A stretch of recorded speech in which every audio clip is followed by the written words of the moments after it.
warahmatullahi wabarakatuh. Perkenalkan, nama saya Ersadifah dari Fakultas Tarbiyah Manajemen Pendidikan Islam Institut Agama Islam Darul Ulum As-Sahan Kisaran. Di sini saya akan menjelaskan kepada teman-teman semua mengenai sistem pengarsipan dan administrasi tata laksana.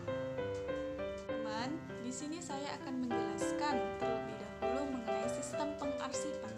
Sistem adalah suatu rangkaian prosedur yang telah menjadi suatu kebetulan dalam menjalankan suatu fungsi.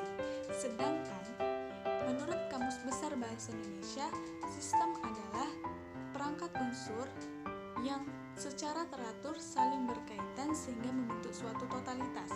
Jadi dapat diartikan sistem pengarsipan adalah suatu prosedur atau metode yang mengklasifikasikan atau mengelompokkan surat menyurat, kemudian memberi kode tertentu, memeliharanya dalam bentuk berkas dan menyimpannya secara tepat. Dalam sistem pengarsipan di sini terdapat 5 metode.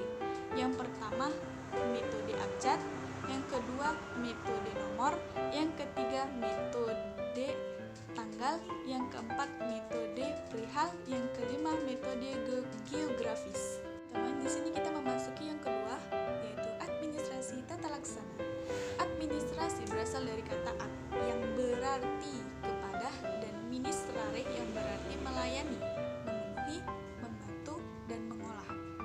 Jadi, administrasi tata laksana di sini biasanya disebut dengan administrasi tata usaha, yang dimana memiliki dua arti kata, yaitu tata, suatu peraturan yang harus ditaati, sedangkan usaha adalah suatu usaha dengan tenaga, pikiran, ataupun yang lainnya dalam menjalankan suatu fungsi.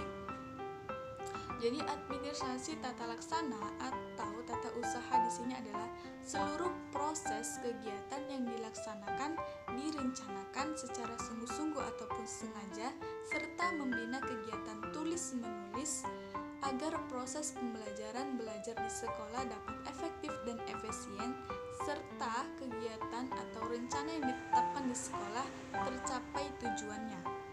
Kemudian, pengertian lain dari administrasi tata laksana atau tata usaha adalah segenap proses kegiatan pengelolaan yang dimulai dari penyimpanan, pencatatan, pengolahan, menghimpun, serta menggunakan suatu data informasi yang diperlukan oleh suatu lembaga.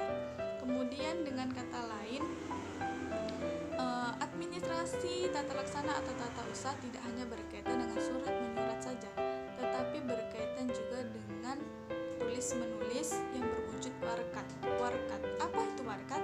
Warkat adalah suatu cara tulisan ataupun cara penulisan atau pencatatan yang terdiri dari atau yang berkaitan dengan tulis-menulis atau gambaran mengenai suatu data atau informasi yang diperlukan oleh suatu lembaga yang akan sewaktu-waktu diperlukan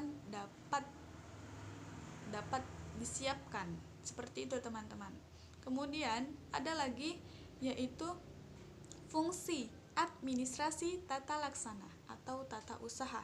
Yang pertama, menghimpun data atau keterangan yang ada dalam suatu organisasi. Kemudian yaitu mencatat berupa kegiatan yang membumbuhkan segala sesuatu yang berkaitan dengan surat yang ada dalam suatu organisasi. Yang ketiga, fungsi administrasi yaitu mengolah, yaitu kegiatan dia merupakan kegiatan menyelesaikan, menganalisis, serta mengerjakan suatu keterangan atau data ataupun informasi yang diperlukan oleh suatu lembaga. Kemudian yang keempat yaitu menggandakan, berupa kegiatan memperbanyak bahan-bahan keterangan atau data informasi yang diperlukan oleh suatu lembaga sesuai kebutuhannya.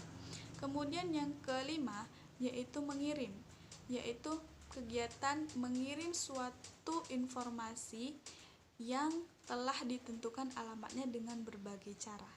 Kemudian yang keenam yaitu ada menyimpan, yaitu menyimpan atau meletakkan, menaruh segala sesuatu yang berkaitan dengan surat menyurat, data atau informasi yang ada dalam suatu organisasi tersebut.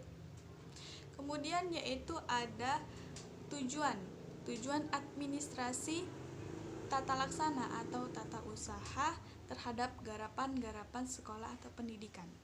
Yang pertama yaitu terhadap administrasi pendidikan atau administrasi peserta didik, yaitu kegiatan atau tugasnya dimulai dari penerimaan peserta didik, kemudian peserta didik mengisi buku induknya, kemudian penataan peserta didik dalam kelas sampai peserta didik tersebut keluar dari sekolah atau telah menjadi alumni. Kemudian yang kedua yaitu terhadap administrasi personal atau kepegawaian. Ini tidak jauh berbeda dengan administrasi peserta didik teman-teman semuanya. Di mana peserta didik personal ini adalah dimulai dari pendaftaran, kemudian lamaran, pengajuan berkas, kemudian pengajuan kenaikan jabatan, kemudian sampai pensiun. Semua kegiatan tulis-menulis dalam administrasi personal ini. Kemudian administrasi yang ketiga yaitu terhadap administrasi kurikulum. Di sini merupakan tugas seorang guru sepenuhnya dalam memberikan satuan pembelajaran. Kemudian dalam penulisan atau pengadaan ini merupakan tugas dari tata laksana atau tata usaha seperti dalam pengerjaan rapot. Kemudian yang keempat yaitu ada administrasi biaya. Administrasi biaya semuanya teman-teman tahu bahwa di sini berkaitan dengan uang.